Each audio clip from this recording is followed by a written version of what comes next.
The systems provided by THELS will significantly enhance our capability to monitor and manage our airspace.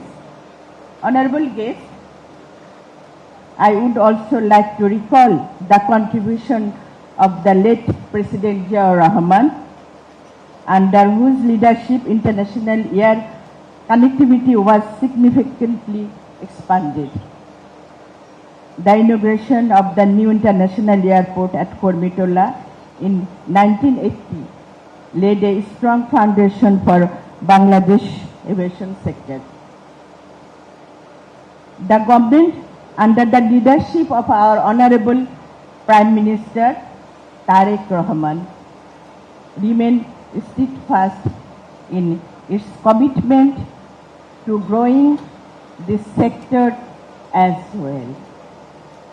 The opening of the third terminal at Hazrat Shahjalal International Airport will be a major milestone for the newly elected government. Honorable guests, we want to make Hazrat Shahjalal International Airport a global aviation hub with cooperation from all of you. I am confident that Bangladesh will continue to move forward on the desired path of development, inshallah. Thank you everybody, especially thanks to Civil Aviation Chairman and all of members. Allah Hafiz, সবার আগে বাংলাদেশ। ধন্যবাদ।